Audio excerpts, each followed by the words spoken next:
Girebilir miyim? Nedir o elindeki Kevser bacı? Telgraf mı? Evet beyim. Ver bakayım.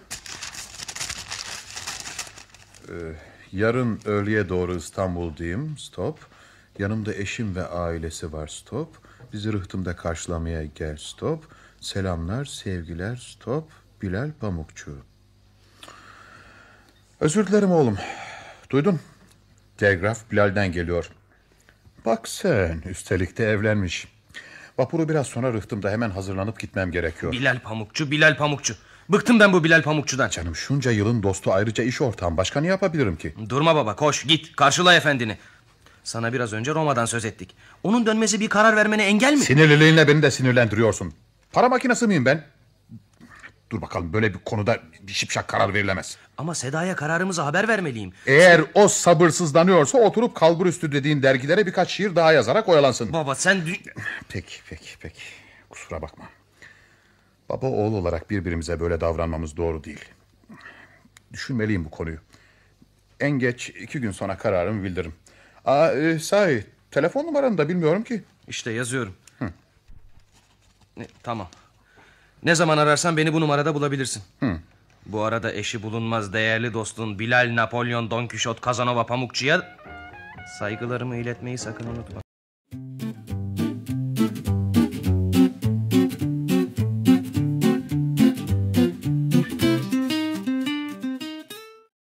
Ah Huriyeciğim, Tonton ablacığım, oho aslan Ömer, biricik ortam. Durun size önce cadı kaynanam Bedia Dili'yi tanıtayım. Bilal bana takılmadan edemez. Siz ablası Huriye Hanım'sınız değil mi? Siz de ortağı Ömer Bey. Ah, tanıştığınızda çok sevindim. Ben de çok sevindim efendim. Hoş geldiniz. Hoş geldiniz. Hoş bulduk efendim. İşte şimdi tamamlandık. Benim kaynatam şair Feyyaz Dilek ve İzmir eşrafından Ferhunde hanımefendi. Bu küçük bayansa Birsen. Bayan Birsen Pamukçu. Karım, eşim yani. Hepiniz hoş geldiniz. Buyurun gidelim. Bir arabaya sığar mıyız? Ömer'in arabası var. Bizimki de şu park yerinde. O zaman oldu. Hani çantalar, bavullar nerede? Onlar ambarla gelecek. Hayır efendim, Bilal öyle istedi. Şimdi de şaka ediyor. Biz zaten değersiz öteberimizi satıp savarak sadece elimizdeki şu küçük çantalarla geldik. Öyle dostum, evet. Dilek ailesi o denli ilginç ki hiçbirinden ayrılmaya gönlüm razı olmadı. Ablacığım, onları Mahire teyzenin katına yerleştirir miyiz? Tabii, sen nasıl istersen. Teyze öleli beri üst kat boş duruyor. Bizim konak bozması ev bundan böyle amma da civcivli olacak ha. Buyurun hanımefendiler, buyurun efendim. Evet. Arabalar şurada.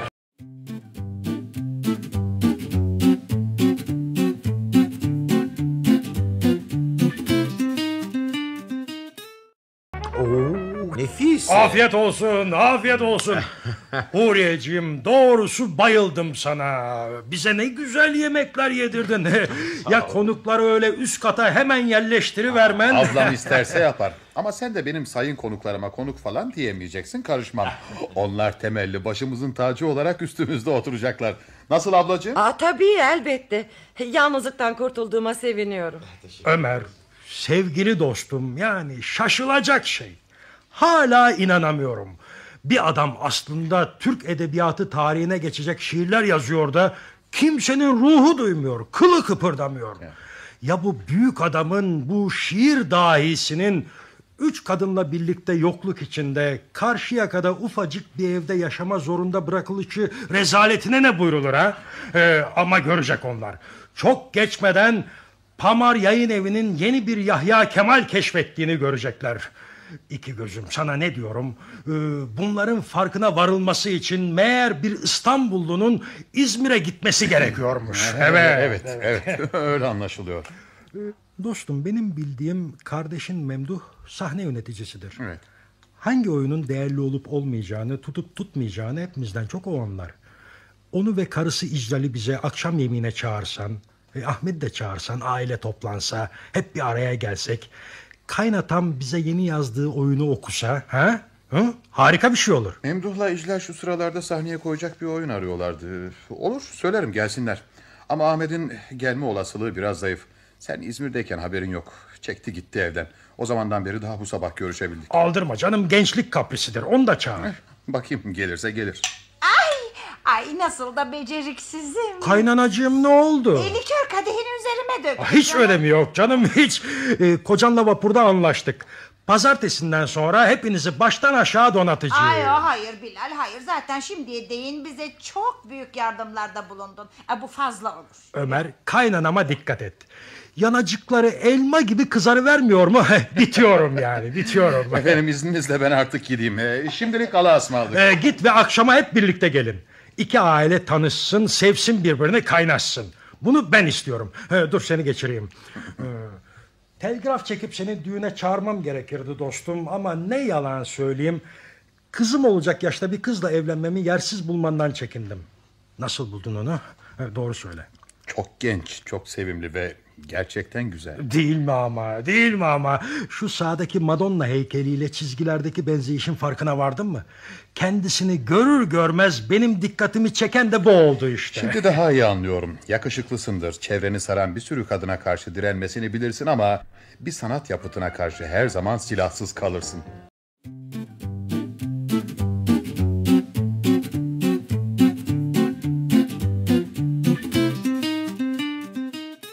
Alo Memdu, ben Ömer. Ortağım Bilal'i bilirsin. Biliriz de pek tanımayız. Neyse, tanışırsınız bu akşam. Yemeğe çağırıyor. İclal'i de al, uğrayayım, bana birlikte gideriz. Senden önce Ahmet'e telefon ettim, olur baba gelirim dedi. Barıştınız mı Ahmet'le? Bak buna daha çok sevindim. Dur sana bir sevindirici haber daha. Oyun arıyordunuz ya, Bilal'in kaynatası Feyyaz Dilek hem şair hem oyun yazarıymış. Yemekten sonra size yazdığı son oyunu okuyacak. Nasıl, sence iş var mı adamda? Valla bilmiyorum, ufak tefek keçi sakallı 60 yaşlarında biri. Oyunu dinler, karınla sen karar verirsiniz. Bilal onu yere göğe sığdıramıyor. Peki akşam saat 7'de sendeyiz abicim.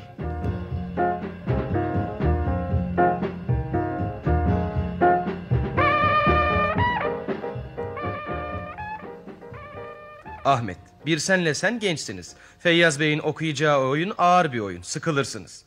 En iyisi okumayı bitirinceye kadar kitaplıkta oturun. Hem bir sene İstanbul'u anlatırsın. Peki, İstanbul'u anlatayım size. Ama anlayamadığım bir şey var. Hep yaşlılara mı oynanacak bu oyun? Ben de anlayamadım. Sizce Bilal amcam bu kitapların hepsini okumuş mudur? Hiç sanmıyorum. 150-200 yaşında bir adamın ömrü bile yarısını okumaya yetmez. Öyleyse sizce bu büyük kitaplıklar niçin kurulur? Kitap merakı, kitap sevgisi dolayısıyla. Bu bir gösteriş merakı da olamaz mı?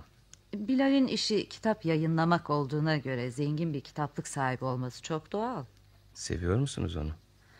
Sayıyorum, beğeniyorum. Ama bunlar aynı şey değil ki, değil mi? Bana soru sormayın lütfen. Gelin oturalım kanepeye. Elinizi verir misiniz? Soru sormayacaktınız. Böyle bir şeye söz vermedim ki. Olsun. Hatırım için. Oturalım mı? Evet. Adeta büyülenmiş gibiyim. Gözleriniz... Gözlerim mi? Elleriniz... Ellerim mi? Sizi görür görmez... Sonra yemek yerken... Ne tuhaf. Ben de...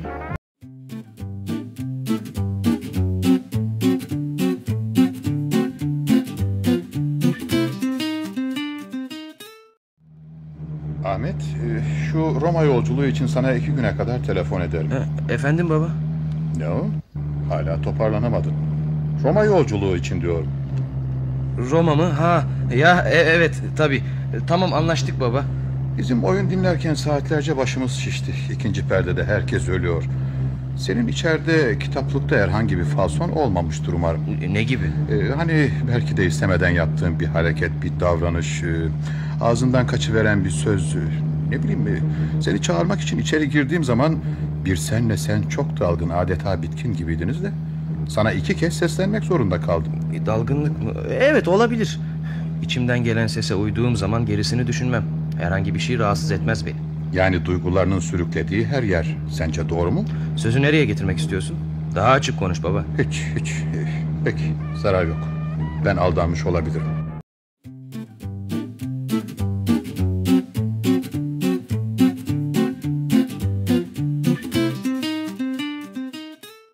Oh Bilal, hoş geldin. Hoş geldin. Kaç gündür yayın evine uğradığın yok. Sorma dostum. Dilek ailesiyle mağazalar arasında mekik okuyoruz. Onları öyle bir değiştirdim ki şimdi görsen hiçbirini tanıyamazsın. Alaaddin'in sihirli lambası gibisin desene. Dile benden ne dilersin? Kaynatam Feyyaz Dilek'in şiirlerini sana yollamıştım. Okudun değil mi? Önce yayın evinin eleştirmecisini okuttum. Sonra kendim okudum. Nasıl? Hepsi birer şaheser değil mi? Vallahi bu görüşünü paylaşamayacağım için üzgünüm. Bana pek şiir tadı vermedi. Böyle yavan, dağınık, uzatmacalı şeyler. Sus canım, sus, ağzından yel alsın. Olmaz öyle şey. Dehayı anlayamıyorsun. Romancı Beyhan Ergüner'in değerini de anlayamamıştın. Sonra kitapları kapış kapış gitti. Tamam, orası öyle. Şimdi ben yeni keşfettiğim bu dahiye Mahire teyzenin katını veriyorum. Ve ona 10 yıl süreyle ayda 10.000 lira maaş bağlıyorum. Ne diyorsun, sahi mi? Elbette sahi, anlasana dostum. Arada bir paramı hayırlı işlere harcayamazsam benim zenginliğim kaç para eder? Şimdilik ayda 10.000 lira veriyorum ki öyle birdenbire rahat yaşama alışmasın. Dehası gevşeyebilir. Ya peki İclal'le Memduh o güzelim oyun üzerine ne düşünüyorlar? Tarihi olmayan Gece adlı bu oyunu sahneye koyamayacaklarını söylediler. Anlaşıldı. Onlar yerine ben koyarım, olur biter. Boşuna yatırım olmaz mı? Dostum, Beyhan Ergüner'in romanları içinde aynı şeyleri söylediğini unutma. Sen de ikide bir onu yüzüme vurma. Bir kez yanıldıksa ne olmuş? Hepsinde yanılmamız gerekmez ki. İçelleme dostum, geniş ol. Hadi bana eyvallah. Ben gene sihirli lambamla mucizeler yaratmaya gidiyorum. Sıra bugün Ferhunde hanımefendide. Kim bu Ferhunde hanımefendi kuzum? Ailenin asalağı mı? Tam tersi. Şimdiye değin aile onun 3-5 kuruş geliriyle yaşamış. Kendini bir başkasına adayan, bir dahinin hizmetine gönüllü giren sanatsever kadınlarımızdan biri. Eski bir Osmanlı paşası kızı. Şam'da, Halep'te dava açıp kazandığı zaman kendisine kalacak büyük bir miras var. Ama her şey ona vız geliyor. Varsa yoksa Feyyaz Dilek. Soyluluk diye işte ben buna derim. Karşılıklı özveriden kurulu bu aileyi yakından tanımalı, iyi değerlendirmelisin. Büyük şair odasına kapandı mı kaynanam ona içki ve çay yetiştirir. Öbürü Ferhunde hanımefendi ise onun her şeyiyle, dinlenmesi ve çalışmasıyla ilgilenir. Şunu da söyleyeyim de bitsin. Eğer evde bir kemik pirzola kalmışsa bu Sayın Feyyaz Dilek içindir. Bir kova kömür bulabilmişlerse onu büyük şairin ısınması için yakarlar. Dur. Gitmeden sen bu ilginç aileyi nasıl tanıdın onu da söyle bari. İzmir'de otelin taracasında çay içiyordum bir gün. Silik, hizmetçi kılıklı bir kadın korka çekine yaklaşıp adımın Bilal Pamukçu olup olmadığını sordu. Başımı sallamam üzerine gene korka çekine elindeki kağıt tomarını uzatarak kocasının şiirlerini okuyup okuyamayacağımı sordu. Kocasının bundan haberi yokmuş. Çektim aldım. Gece şunlara bir göz atayım dedim. Okudukça şaşırdım. Çarpıldım. Ertesi gün daha sabah karanlığı Karşıyaka'daki evlerinin kapısındaydım. İşte böyle. Bu durumda dahi şair yoksulluktan kurtuluşunu karısına borçlu demektir. Başka ne demeli bilmem. Meraklı zade seni. Sorularınla beni yolumdan alıkoydun. Benim de sana bir çift sözüm var şimdi. Evlenmelisin. Evet. Yeniden evlenmelisin. Gerçi Nemika'nın fotoğraflarını kaldırdım ortalıktan. Görmeye dayanamıyorum ama o hala evde. Yaşıyor sanki. Sen olsan anıların üstüne ortak getirir misin? Bırak bunları. Sanırım artık söylenmesinde sakınca yok. Nemika hiçbir zaman sana yaraşır bir kadın olmamıştı. Karakter bakımından senin dengin değildi. Ne demek istiyorsun? Benden söylemesi. Bilirsin dostum, dost sözü acıdır ama gerçektir. Bunu böyle bil yeter.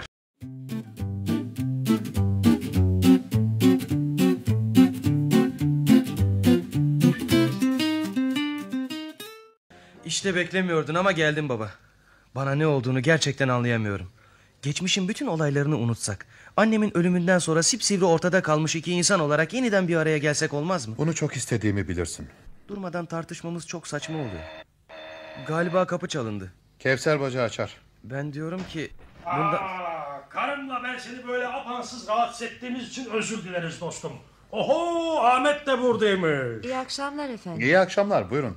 İyi akşamlar Birsen Hanım. Çok kötü bir toplantıdan dönüyoruz. İçki ve dedikodu. Bir de sana korkunç bir haberi vermek için uğrayalım dedik. Beyhan Ergüner çağrılı olduğumuz yere telefon ederek yeni romanını en sonunda bitirdiğini müjdeledi. Bunun ne demeye geldiğini anlarsın. Evet, kapris kumkumasıdır.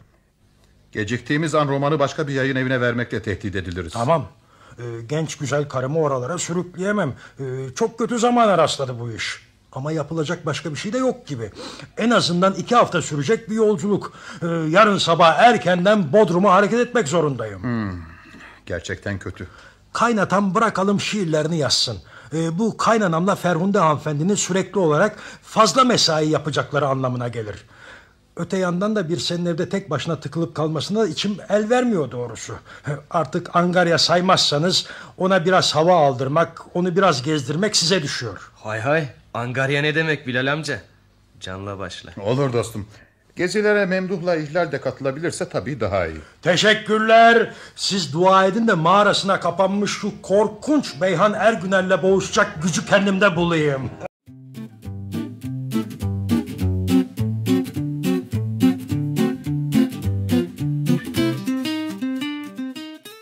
Titriyorsun. Hadi iç şunu da kendine gel. İçmem baba. Hayır, düşündüğün gibi değil. Ne düşündüğümü ne biliyorsun? Kötü bir şey geçmedi aramızda. Evet, hiçbir şey geçmedi. Sadece sirkin vagonlarının biri arkasında karanlıktan ve kalabalıktan yararlanarak beni atlatıp Laurel Hardy'nin dediği gibi kardeş kardeş öpüşüyordu. Alay etme baba. Birdenbire oldu. İstemiyordu. Hiçbir zaman izin vermezdi. Kulağına gitse amca dediğin Bilal ne der buna? Ne düşünür? Bilal'i düşünen kim? Ben ve başkaları. Sen. Evet, elbette sen. İşin en gülünç yanı da bu ya. Ona söyleyecek misin? Aklını başına toplarsan buna gerek kalmayacağını sanıyorum. Hem zaten bir daha seni görmeyeceksin. Yasaklıyorum bunu sana. Ne demek? Beni çocuk yerine mi koyuyorsun? Neysen onun yerine koyuyorum işte. Ama baba beni anlamıyorsun. Onu seviyorum. 15 gün önce de Seda Çuhadar'ı seviyordun. Seda'ya mı aşıktım yani? Deli misin? Onu sevebilir miyim? Sen zaten aşktan ne anlarsın? Hele bunu söyleyene bakın hele. Acaba annemle sen iyi anlaşan bir çift mi? Anneni karıştırma. Ve bana söz ver. Seni bir daha görmeyeceksin. O istemedikçe, buna razı olmadıkça hayır, söz veremem. O bunu elbette istemeyecek. Kimi kandırıyorsun? Kendisiyle birlikte ailesini de çöplükten kurtarıp lüks bir yaşama kavuşturan adamla evlenmiş olması bir ay sonra seninle öpüşmesine engel oldu mu? Onun için böyle konuşamazsın. Buradan gidiyorum ben. Tanrı yolunu açık etsin oğlum. Hemen gidiyorum ve bir daha da geri dönmeyeceğim. Sen bilirsin. Yalnız bundan sonra harçlığını kendin sağlarsın herhalde. Harçlığın da senin olsun. Benim dostlarım var. Onların sana benden iyi bakmalarını dilerim.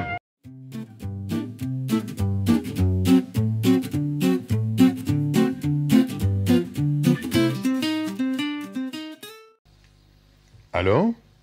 Bir senle mi konuşuyorum? Ahmet? Hayır, Ahmet değilse de babası. Sizi hemen görmeye geliyorum. Hayır yalvarırım gelmeyin. Huriye Hanım uyanır, sonra annemle babam duyarlar. Gelmenize gerek yok. Üzülmeyin. Ahmet'i bir daha görmeyeceğim.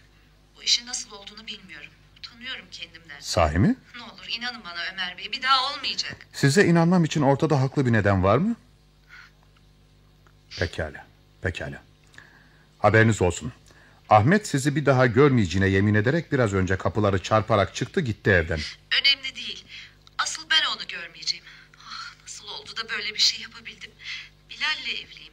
Babam, Ferhunde Hanım, herkes bu evliliğin olağanüstü bir şey olacağını söylediler. Ne bileyim ben... Ömer Bey, ben bir canavar mıyım acaba? Herhalde değilsiniz. Onu bir daha görmeyeceğim. Aramızda kötü hiçbir şey geçmedi, inanın bana. İnanmak isterdim. Anneme babama bir şey söylemeyin ne olur. Sonra yüreklerine iner, mahvolurlar. Peki. İlk ve son olması şartıyla susacağım. İlk ve son inanın. İnandım. İyi geceler.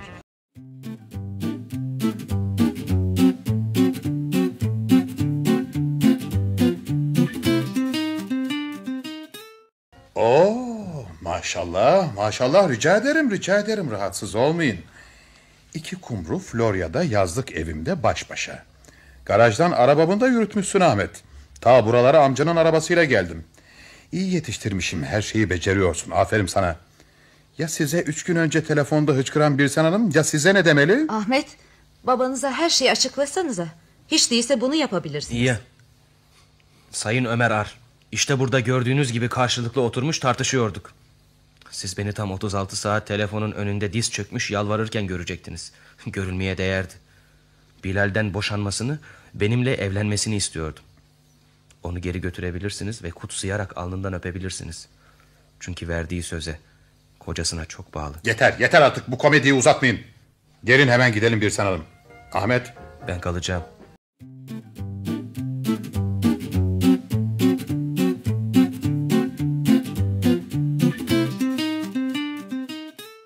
Geldik. Beyefendi, bana karşı çok iyi davrandınız. Sağ olun. Tıpkı annem gibi siz de iyiliği içinden gelen insanlardansınız. Acaba bunu bir de Ahmet'e sormalı. Ahmet'e bakmayın, sinirleri çok gergin. Sizi burada kapının önünde bırakabilir miyim? Tabii, sağ olun, ben girerim. İyisiniz ya. İyiyim. Eyvah, çantamı Florya'da unutmuşum. Konağın anahtarı da çantadaydı. Durun bakayım. Bende bir tane olacak. Bilal üsteleyerek vermişti. Evet, bu. Hadi, Allah rahatlık versin. Size de efendim.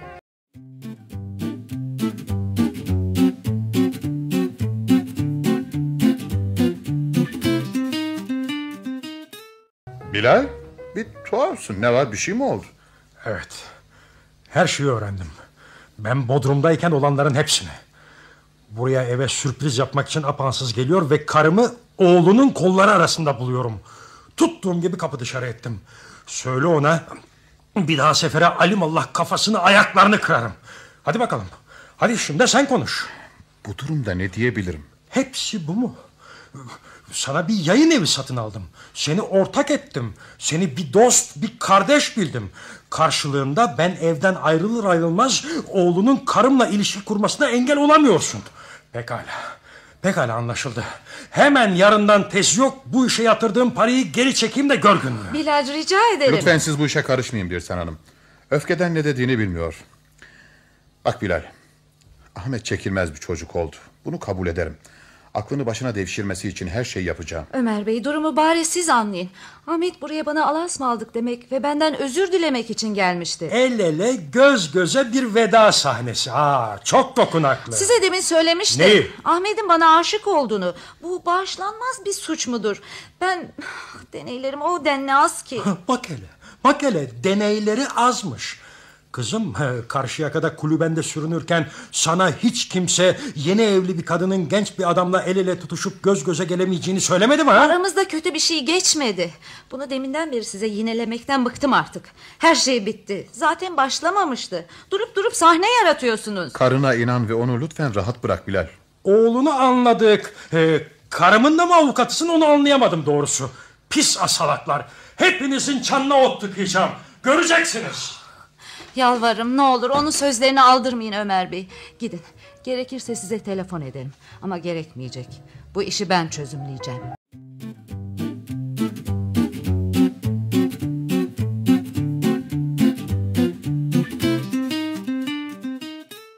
Abi, Ahmet orada mı?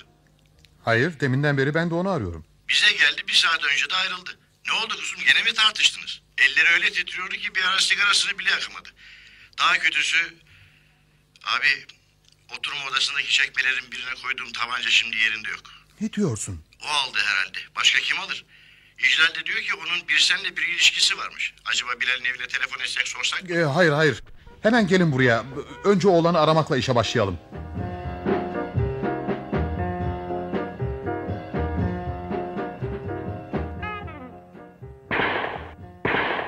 Aman Tanrım.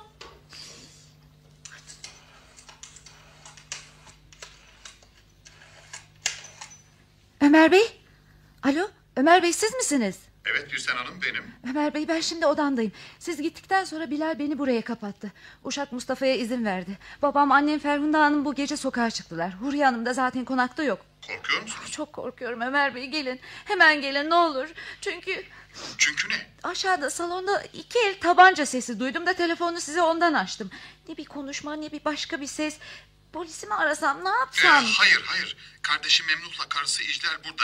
Yanındalar. Biz hemen geliyoruz. O gece konağın kapısını bana siz açmıştınız. Anahtarı yanınıza almayı unutmayın. Olur. Hemen geliyoruz.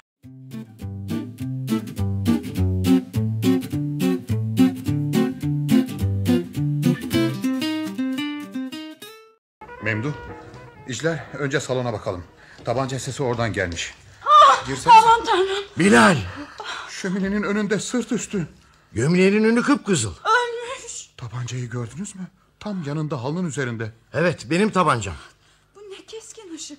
Tam da ölünün üstüne düşüyor. Hemen polis çağıralım. Aman abicim, Ahmet'i tutuklarlar. Ne yapalım yani? Adamcağızı ondan başka kim öldürmüş olabilir? Ama evet, ama bunu nasıl yapabilirsin? O benim oğlum, senin de yeğenin. Ne düşünüyor, ne umuyorsun? Her ne bahasına olursa olsun korumamız gerektiğini mi? Bu akşam bu konakta Huriye'nin ve Uşak Mustafa'nın gözleri önünde geçmiş kovulma olayını saklayabilecek miyiz? Ya tabancayı? Cinayeti işlerken sizi, beni, Bilal'in en yakın dostum olduğunu hiç düşündün mü? Abicim, benim acı nasıl abicim? Ah, o Nemika, Nemika. İkiniz de şimdi hemen gidin buradan. Giderseniz gazetecilerin diline düşmekten kurtulursunuz belki. Nasıl yani, seni yalnız bırakacağımızı mı sanıyorsun? Abin doğru düşünüyor Memduh. Olayın nedeni gün gibi ortadayken gerçeği kimseden saklayamayız. Önce bir seni odadan çıkaralım. Belki bir şeyler biliyordur. Nereden bilecek? Onu oraya Bilal kapatmış. Kapıda parmak izleri var. Polis gelmeden onu oradan çıkarmak doğru olmaz bence.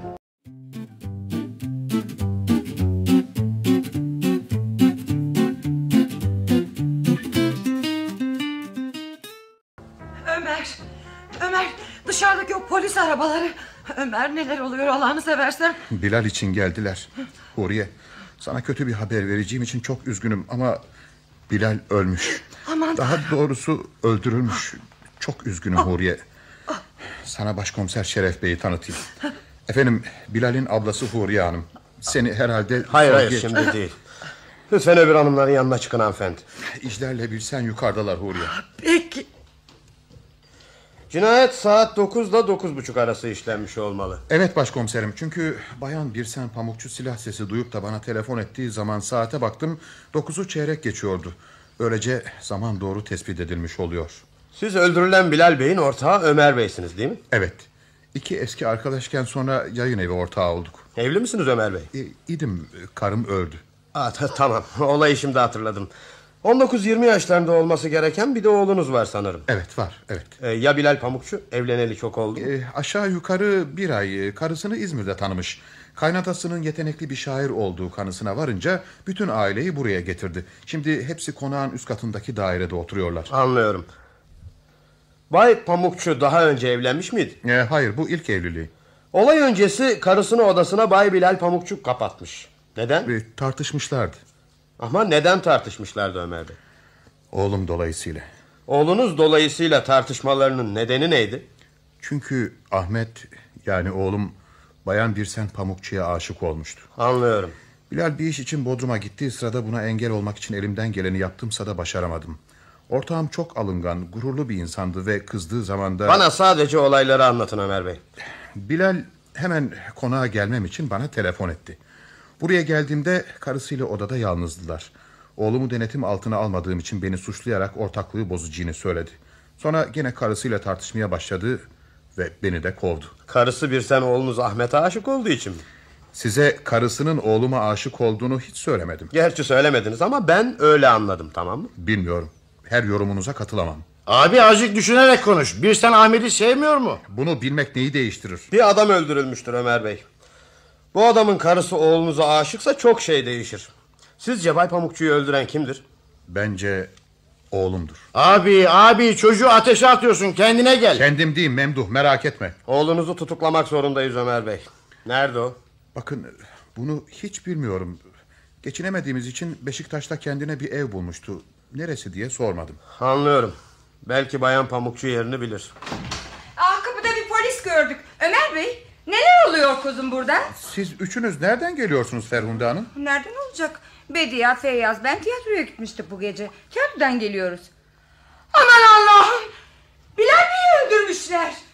Feyyaz, fenalaşacaksın. Rica ederim, bakma oraya. Aman tanrım, bu başımıza gelenler nedir? Kaygılanmayın Bediye Hanım, olan oldu. Kızınızın yanına gitseniz daha iyi. O şimdi sizi ister.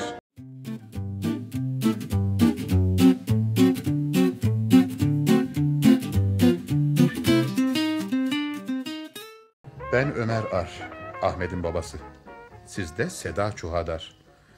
Seda Hanım, oğlumla görüşmek, ona bir şey sormak için içeri girebilir miyim? Buyurun girin ama uyuyor. Bu baskının nedeni? Ortağım Bilal Pamukçu öldürüldü. Polis onu arıyor. Size bir şey anlatmadı mı? Yo. Saat kaç şimdi? Yarım. Geleli 1 saat oldu ve bana çok yorgun olduğunu, yatacağını söyledi.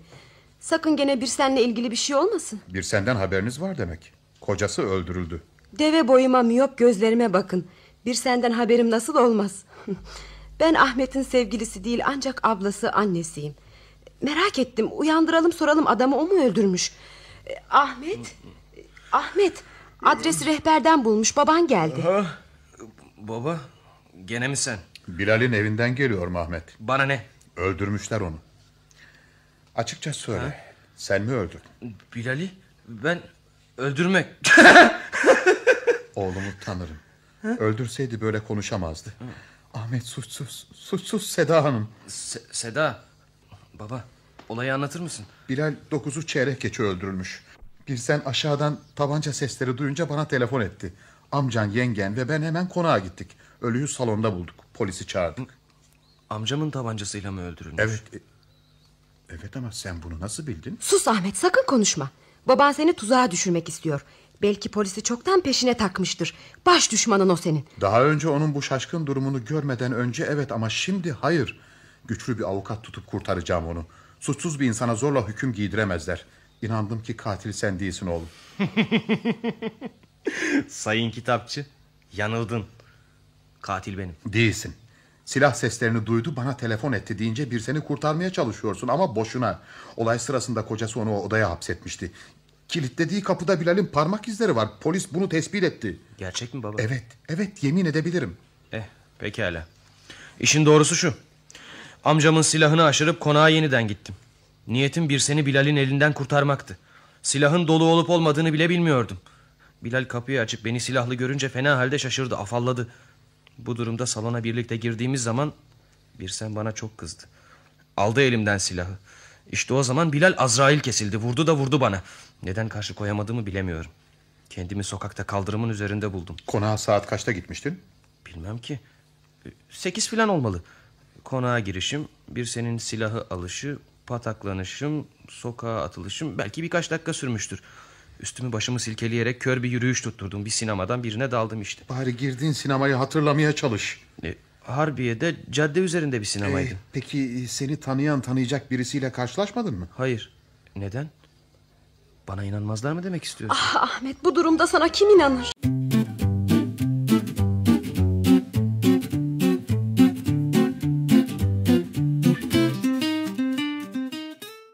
Bana katil oğlum demiştiniz Ömer Bey. Sayın Başkomiser, şimdi de değildir diyorum. Babalık duygusunun bizi bağlamayacağını kabul edersiniz sanırım. Öyle de olsa oğlumu kurtarmak için her yola başvuracağım. Tabii, hakkınızdır.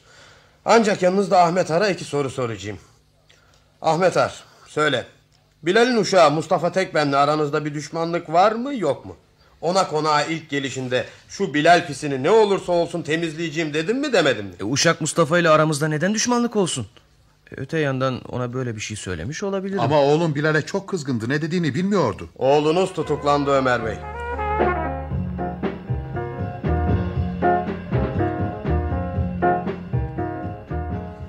Buyurun efendim, hoş geldiniz. Merhaba Mustafa. İyi ama bu ne hal? Kusura bakmayın efendim, toparlanamıyorum. Bir de bildiklerimi polise olduğu gibi anlattığım için sizden ve Ahmet Bey'den özür dilerim. Yok canım, yok, zarar yok. Durma üzerinde. Birsen Hanım'ı göreceğim. Yukarıda mı? Evet efendim, ama daha önce Huriye Hanım'ı yoklamak istemez misiniz? Götürdüğüm kahvaltıyı eline bile sürmedi. Sizi de çok sever. Hani acaba biraz moralini düzeltmek için... Peki, hatırın kırılmasın. Hadi düş önüme.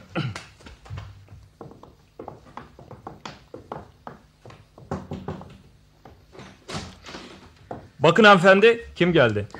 Ömer, günaydın. Gel şöyle otur. Çay, kahve bir şey emreder misiniz Ömer Bey? Yok, sağ ol Mustafa, istemem. Huriye, bak şimdi, sakın Ahmet'ten nefret etme, olur mu? Bilal'i o öldürmemiş. Ah Ömer, sen zaten herkese hemen inanırsın. Karına da inanmıştın. Neyse, boş ver. Oğlun için pek umuda kapılma bence. Olur ha, düş kırıklığına uğrarsın. Senin Nemika'dan ve Bilal'den sonra yine bir düş kırıklığına uğramanı hiç istemiyorum. Neden böyle konuşuyorsun, anlayamadım. Sana oğlunun suçsuzluğuna pek bel bağlama demek istiyorum.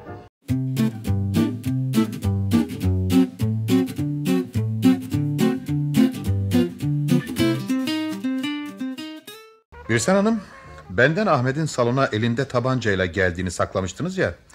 Onun tutuklandığını söylemeye geldim. Her şeyi bir bir anlattı. Aslında elinden tabancayı siz almışsınız. Evet, sakladım bunu. Söylemezsem kurtulur sandım. Görüyorsunuz, gerçeği saklamak işe yaramıyor. Şimdi her şeyi bana dosdoğru söyleyeceğinizi umuyorum. Peki. Bağışlayın, sizi kovduktan sonra Bilal bir heykeli yere atıp kırdı. Uşağı topla şunları ve kaybol, izinlisin dedi. Onu iyi, ince, herkese karşı kibar ve iyiliksever gördüğüm zamanlar bir körmüşüm meğer. Telefonda noter Süreyya Söylemez oğlunu aradı. Ortaklığınızı bozuyor, vasiyetnamesini değiştiriyordu. Noteri bulamayınca katibine onu hemen görmek istediğini bildirdi. Olsun, ben gene de severdim onu. Bana sanki yeniden dirilecek dostum, amma da birbirimize girdik. Bu ne iştir diyecek gibi geliyor. Şakacı, atılgan, hoşgörülü, iyiliksever. Aldanıyorsunuz. Ahmet'in babası olmanız tiksindiriyordu onu. Ahmet'e nasıl kıyasıya vurduğunu görecektiniz. Pekala. Anlatın polise. Ahmet konağa kaçta geldi? Nasıl kovuldu? Bunlar cezayı hafifletici nedenlerdir. Hayır, sonra gerisini de anlatmam gerekir. Ahmet buraya yeniden geldi. İşte bu olamaz. Bilal beni zorla odaya kapattıktan sonra aşağıda kapıyı birisinin açtığını, içeri girdiğini, Bilal'le tartıştığını duydum. Birisi diyorsunuz. Kimdir, gördünüz mü? Sesini duydunuz mu? Hayır, görmedim. Sesini de tam duyamadım. Ama anahtarı olan biriydi. Bilal'in ablası Huriye'dir. Huriye Hanım bütün geceyi Bodrum'dan gelen romancı Beyhan Ergüner'in yanında geçirmiş. Bu kesin. Öyleyse ya annenizdir ya babanızdır ya da Ferhunde Hanım'dır. Onların hiçbirinde anahtar olmadığını biliyorum. Ama Ahmet'te de anahtar yoktu. Vardı Ömer Bey, vardı. O gece çantamı Florya'da unuttuğumu biliyorsunuz. Anahtarım da çantanın içinde olduğu için kapıyı bana anahtarınızla siz açmıştınız. Evet. Çantayı bana Ahmet getirdi. Ve bakın, içinde anahtar yok. Gene de saat 9'da kapıyı açıp içeriye girenin Ahmet olduğunu kesinlikle söyleyemezsiniz. Neden? Ah Ömer Bey, gerçeği kabul etmek zorundayız. Onu Ahmet öldürdü. Bunun nedeni de benim. Böyle konuştunuz mu Ahmet'in sonudur. Çantamdan aldığı anahtarla içeri giren Ahmet'tir dediniz mi onun işi biter. Peki polise ne diyeyim? Siz söyleyin. Bilmiyorum. Oğlum suçsuz, sadece bunu biliyorum.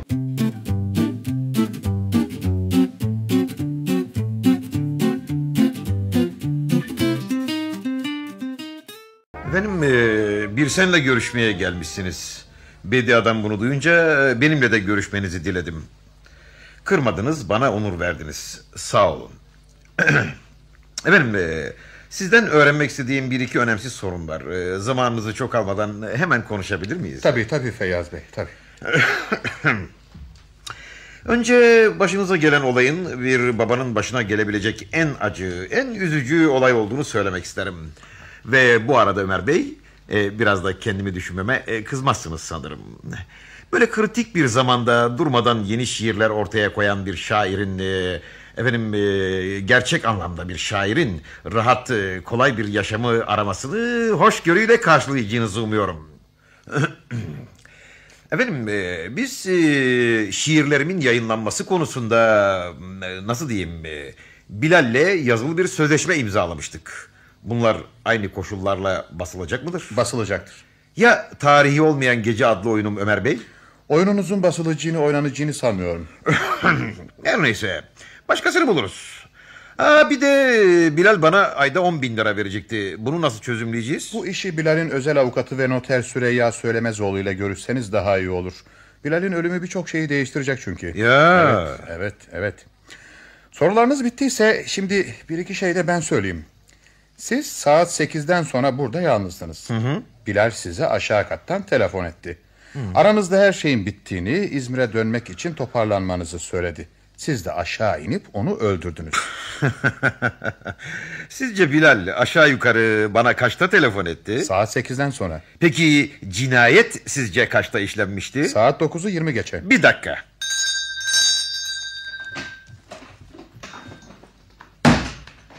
Feyyaz, bir şey mi istedin? Efendim Feyyaz.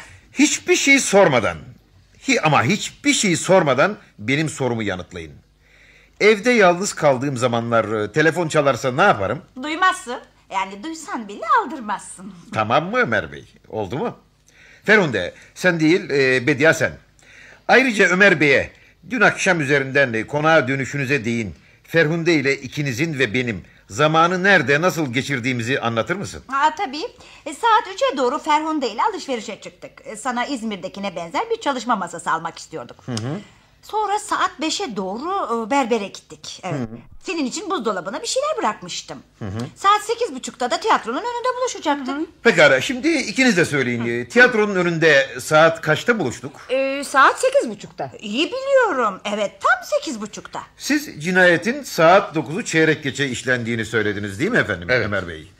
Hanımlarsa benimle saat 8.30'da buluştuklarını söylüyorlar. İsterseniz gerisini de ben anlatayım. Şehirde Buluşalım adlı oyunu kardeşiniz Memduh Ar sahneye koymuştu. Yapıtımı beğenmeyen bu adam üzerinde bilgi sahibi olmak istiyordum. 2 perdeyi de gözümü kırpmadan seyrettim. Biletleri bize özel sekreteriniz Oya Hanım sağlamıştı. Hatta kocasıyla birlikte tiyatrodaydılar ve onlara bize bilet sağladıkları için de teşekkür ettim. Perde arası oyunu tartıştık, sigara içtik. Şu bu işte yani. Bütün bu tanıklara itirazınız var mı? Hayır, yok. Tutunmak istediğim dallar elimde kaldıkça ne tuhaf. Yardım arayan bakışları gözümün önüne geliyor ve oğlumun suçsuzluğuna daha çok inanıyorum. Bir şey var bu işte.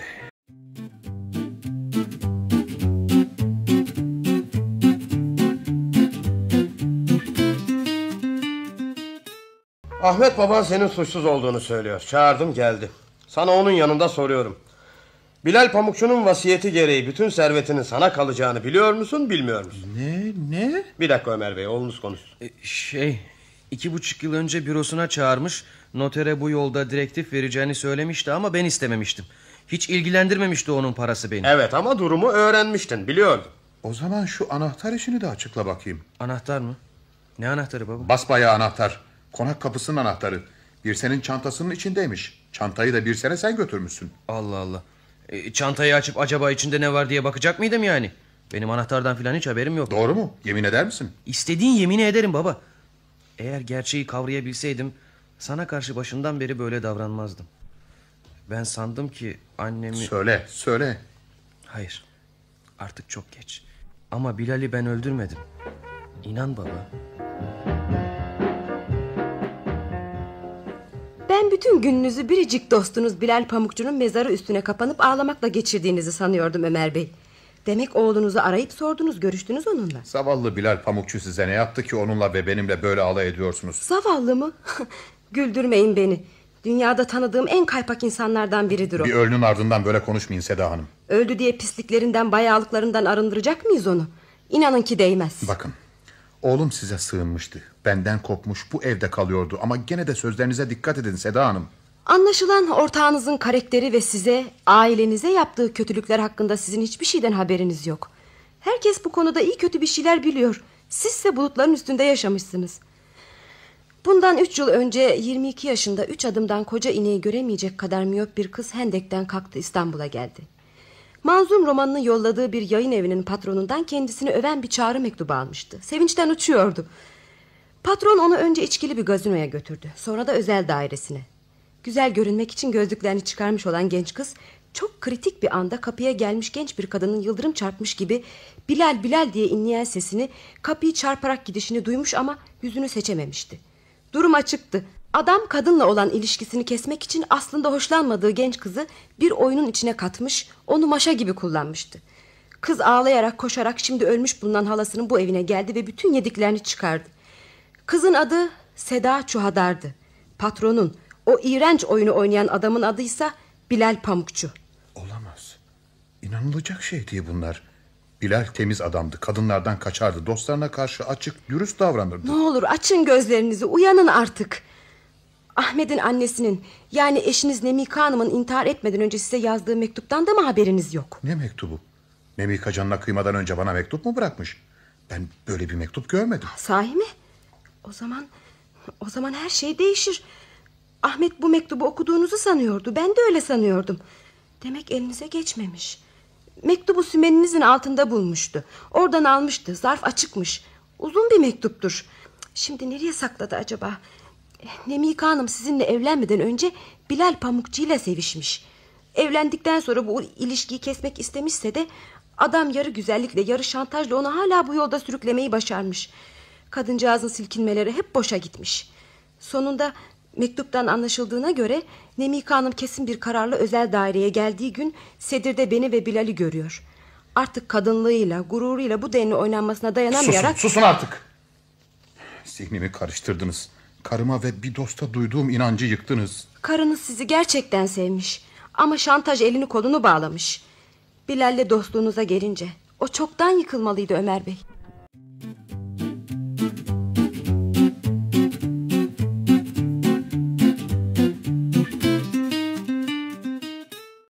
Bir de size soralım Memduh Bey. Cinayet konusunda siz ne düşünüyorsunuz? Başkomiser Bey, yanılmıyorsam dün akşam Feyyaz Bey tam tiyatroya gideceği sırada Bilal buraya, bu salona geldi. Aralarındaki bütün ilişkinin koptuğunu, hemen İzmir'e yollanmalarını söyledi. Konaktaki bu lüks daire ve yılda 120 bin liralık gelir uçmuş geçmişti bir anda. Bu durum Bay Feyyaz Dilek'in işine hiç gelmemişti tabii. Onun için tiyatroya gidip orada birkaç kişiyle göründükten sonra buraya dönerek Bilal'i öldürdü. Çünkü nasıl olsa suçun Ahmet'in üstüne yıkılacağını hesaplamıştı. Bu suçlamaya karşı ne dersiniz Feyyaz Bey? Evet efendim, Memduh Bey'in söyledikleri kısmen doğrudur. Bilal Pamukçu buraya, benim çalıştığım bu salona geldi. Pek öfkeliydi. Bizleri batırıp çıkarıyor, ağzına geleni söylüyordu. Böyle dramatik sahnelere alışık olmadığımdan ne yapacağımı, ne diyeceğimi şaşırmıştım. Yani hiç ses çıkarmadınız ve tiyatroya gittiniz, öyle mi? Evet, ama işte bu noktadan sonra Memduh Bey'in sözleri gerçekten kopuyor. Şunu demek istiyorum Sayın Başkomiser. Birinci perde oynadığı sürece tiyatrodan ayrılan kişi ben değil, karım Bedia'ydı. İşler gene Arap saçına döndü. Katil Bedia Hanım mı yani? Hayır. Onun da katil olacağını sanmıyorum ama evlendik evleneli çetin yaşama problemlerini çözümlemek için karım tek başına yollar aramış. Bunda da büyük bir yüreklilik göstermiştir. Çok beğendiğim güzel huylarından biridir bu. Dün akşam da damadımız Bilal Pamukçu ile görüşmeye karım gitti. Kim? Ben mi? Tabii karıcığım. Hepimiz adına. Bizi sıkıntılardan kurtarmak için sen gittin. Elbette sen gittin. Ahmet'i kurtarmaya çabalayan babasının, amcasının bu çabalarını anlayışla karşılamaya her zaman hazırım. Ancak kabak dönüp dolaşıp bizim başımıza patlayacaksa artık hoşgörünün anlamı kalmamıştır. Evet, Bedia gitti ve döndü. Bilal Pamukçu'yu öldürülmüş olarak gördüğünü söyledi. Kendisinden kuşkulanmak aklımın kıyısından bile geçmedi. Neden acaba? Çünkü karım bir sinek bile öldüremez. İnsanları da çok sever. Ben de aynı kanıdayım. Sayın Başkomiser, şimdi açıklayacağım şey korkarım Ahmet Ar'ın suçluluğunu hepinize kabul ettirecektir. Karım Bilal Pamukçu'nun üzerine eğildiği zaman onun avucunda bir düğme görmüş. Ahmet Ar'ın ceketine bakılsın, herhalde bir düğmesi kopuk. İzninizle Feyyaz Bey'e bir şey sormak istiyorum. Buyurun. Eşiniz konağa nasıl girdi? Anahtarı var mıydı? Yoktu ama eğer aldanmıyorsam kapıyı açık bulduğunu söylemişti. Allah Allah, kapı neden açık olsun? Bunu bilemeyeceğim. Durun efendim. Şimdi olayın zamanlamasını yapalım. Tiyatroda ilk perde kaçta başlıyor? 9'a çeyrek kala. Damadınızsa saat 9'u çeyrek geçe öldürüldü. Evet. Tiyatro buraya çok yakın. Spor ve sergi sarayının hemen biraz ötesinde. Yürüyerek gidip gelmek sürsün 15-20 dakika sürer. Geriye kalan 10 dakikada eşiniz acaba ne yaptı? Efendim giderken yolda çok ağır yürümüş. Ne bileyim söyleyeceği sözleri düşünmüş olabilir. Yakayı ele verdiniz. Çünkü saat 9'u 25 geçe Bediye Hanım konakta değildi. Çünkü o saatte Bilal'in ablası Huriye Hanım da konaktaydı. O size bunu söyleyecektir. Girip çıkarlarken birbirlerine rastlarlardı. Oysa böyle bir rastlama olmamıştır. Karım buraya cinayetin işlendiğini gördükten sonra döndü. Ayrıca Bilal'in avucunda Ahmet'in düğmesini görmüştüm. Doğru, Bilal'in ceketinde bir düğme eksik. Ama onu Bilal'in avucunda gören sadece karınız. Bu daha önceki itişme sırasında da kopmuş düşmüş olabilir. Bir de şu var. Ahmet'in resmini sinema personeline gösterdik. Gişedeki kızlardan biri onu hemen tanıdı. Diyeceğim, Ahmet cinayet saatinde nerede olduğunu ispat etmiş sayılır. Öyleyse Ahmet Ar suçsuz mu? Aleyhinde başka kanıtlar varsa da öyle görünüyor. Öyleyse Bedia,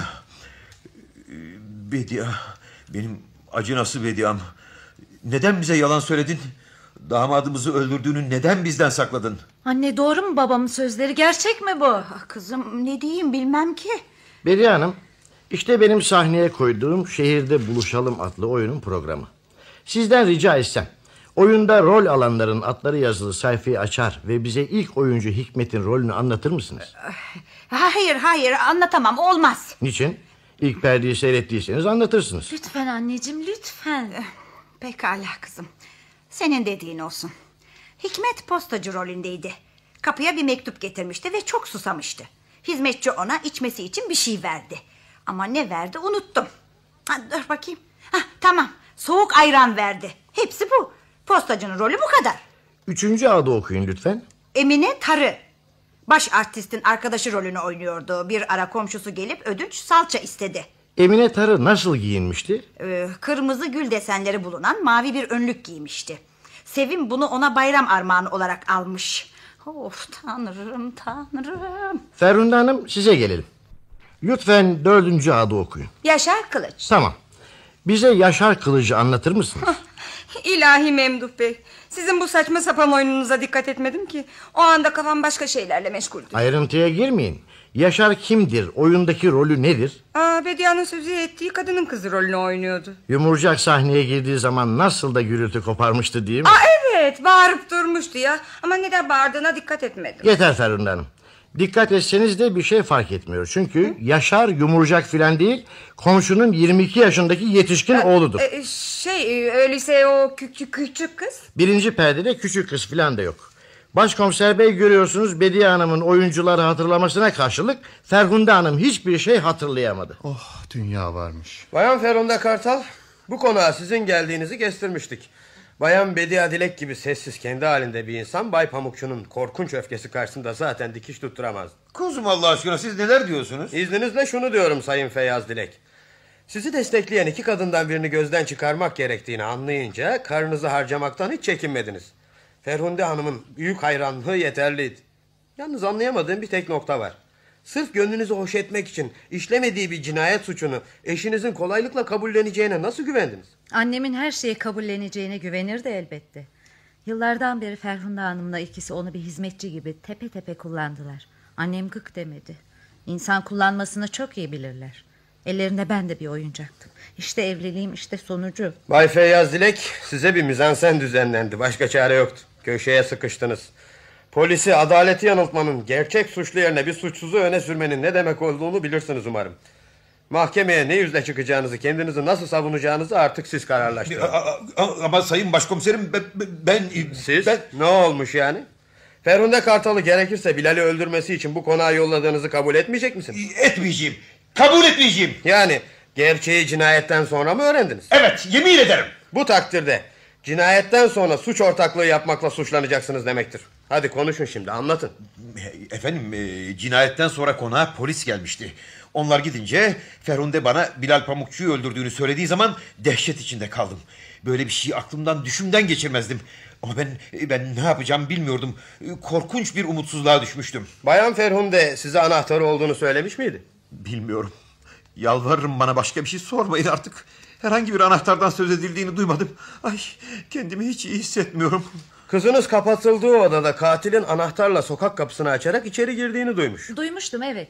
Bu durumda Bayan Ferhunde'nin bir anahtarı olması gerek. Şimdi hatırladım. Ferhunde Birsen'in anahtarını almıştı. Neden, nasıl? Bilal Bodrum'dan dönmeden bir gün önce Birsen öğleden sonra sokağa çıkmıştı. Biliyorsunuz Ömer Bey, Florya'ya gitmiştim. Konağın mahzeninde Feyyaz'ın çok hoşuna giden bir şampanya vardı. Daha önce Ferhunde birkaç şişe isteyip almıştı Feyyaz için. O gün Feyyaz'ın bir şiiri bitireceğini ve bunu kutlamak isteyeceğini biliyordu. Oysa elimizde hiç şampanya kalmamıştı. Ferhunde Birsen'e söyleyip bunu sağlayabilecekken her nedense kızımın çantasındaki mahzen anahtarını almayı yeğledi. Başkomiserim, anahtar sorunu çözümlenmiş oldu mu sizce? Bilal öyle düşünmüş. Tek anahtarla hem mahzen hem sokak kapısı açılsın istemiş. Anahtarı en güvendiği kimselere verirdi. Hasan, Murat, bu bayanı müdüriyete götürün. Bu bay da sizinle gelecek. Peki efendim. Bana kötülük yapmalarına izin verme Ferhunde. Yalvarırım, izin verme. Korkma canım, ben yanındayım. Her şeyi anlattım mı kılına bile dokunamazlar. Sonra döner şiirlerini yazarsın. Hadi yürü gidelim.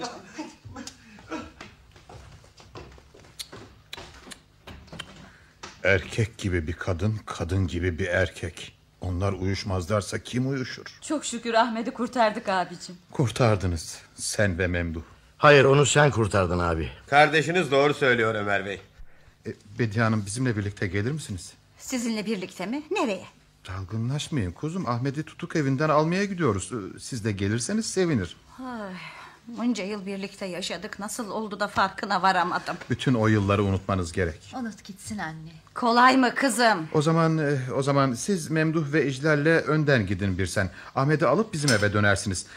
Anneniz hazırlandıktan sonra biz de Seda Çuhadar'a uğrar. Belki onu alır doğru eve geliriz. Sonucu duysun, o kızcağız da çok sevinecek. Ben şuradan 2. şubeye bir telefon edeyim de. Sağ olun başkomiserim. Sağ olun.